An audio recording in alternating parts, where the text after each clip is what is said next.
নির্বাচনের জন্য খাওয়া দাওয়ার জন্য চাপাচাপি করা বন্ধ করতে হবে। যদি আমরা 5ই আগস্ট সবাইকে না পারতাম 5 বছর ক্ষমতায় থাকতো না, আর যদি 2 বছর থাকে দেখেন না 2 বছরে তারা কি করতে পারে। এই সরকারকে সফল করতে হবে, জনগণের আকাঙ্ক্ষা এই সরকারকে দিয়ে পূরণ করতে হবে। কিন্তু আমরা সরকারকে বলতে চাই রাষ্ট্র পরিচালনা এনজিও পরিচালনা। মালিক না থাকলে শ্রমিক বাঁচবে না, শ্রমিক না থাকলে মালিকের ব্যবসা বাণিজ্য চলবে না। 71-এ আমরা একটা সুযোগ পেয়েছিলাম রাষ্ট্র গঠনের জন্য, 90-এ আমরা এই রাজনৈতিক দল ঐক্যমতের ভিত্তিতে একটা সুযোগ পেয়েছিলাম রাষ্ট্র গঠন করার জন্য। এই আমরা তৃতীয়বার আরেকটা সুযোগ পেলাম। কাজী এই 3 নম্বরের এই সুযোগকে আর ব্যর্থ হতে দেওয়া যাবে না। এভাবেই হোক এই সরকারকে সফল করতে হবে, জনগণের আকাঙ্ক্ষা এই সরকারকে দিয়ে পূরণ করতে হবে। নির্বাচনের জন্য খাওয়া দাওয়ার জন্য চাপাচাপি করা বন্ধ করতে হবে।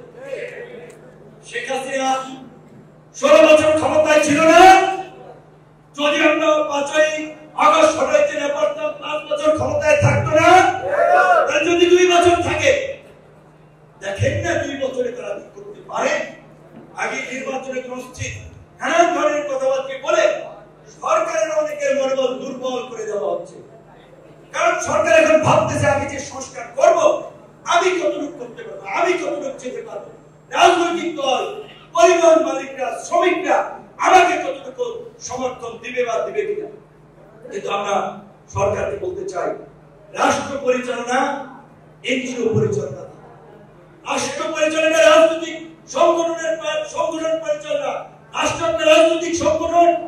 এখানে রাষ্ট্র পরিচালনায় রাজনৈতিক প্লেয়ারদের দরকার, দক্ষ অভিজ্ঞ প্লেয়ারদেরকে নিয়ে আপনাদেরকে রাষ্ট্র পরিচালনা করতে হবে, তাদের মতামত নিতে হবে। রাষ্ট্র পরিচালনায় আপনারা যেমন এই ছাত্র জনতার আন্দোলনে ছাত্রদের বিভিন্ন জায়গায় প্রতিনিধি দিচ্ছেন, সংস্কার কমিটিরা রাখছেন, ছাত্রদের পরে শ্রমিকদের আপনাদের গুরুত্ব দেওয়া দরকার ছিল।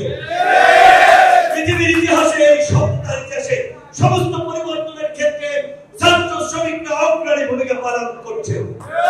দেখতে পাচ্ছি আজকে শ্রমিকরা সবখান থেকে উপেক্ষিত। শ্রমিকদের মূল্যায়ন করতে হবে। মালিকদেরকে আমরা বলবো শ্রমিক এবং মালিকের মধ্যে একটা সুসম্পর্ক করে তুলে, ভ্রাতৃত্বের সম্পর্ক করে তুলে মাফিয়াদের বিরুদ্ধে লড়াই করতে হবে। মালিক না থাকলে শ্রমিক বাঁচবে না, শ্রমিক না থাকলে মালিকের ব্যবসা বাণিজ্য চলবে না। তাই আমি আজকে ধন্যবাদ জানাই এই কমিটির নেতৃবৃন্দকে, মালিক এবং শ্রমিকদেরকে একই কাতারে নিয়ে এসেছে গণপরিবহনের শৃঙ্খলা প্রতিষ্ঠা করার জন্য, পরিবহন খাতে নৈরাজ্য, চাঁদাবাজি, লুটপাট বন্ধ করার জন্য।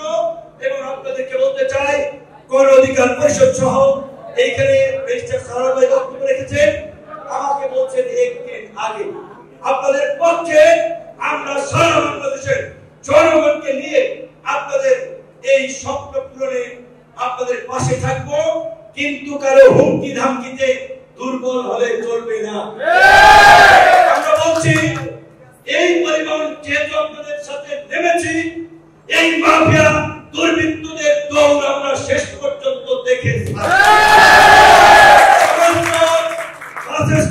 বিভিন্ন ইউনিয়নের শ্রমিক ভাইদেরকে বলবো, আজকে পত্র পত্রিকার রিপোর্টে বলছে এই পরিবহন খাতে 92% মানুষ রাজনৈতিক ছত্রছায়ায় কিংবা রাজনীতিতে যুক্ত।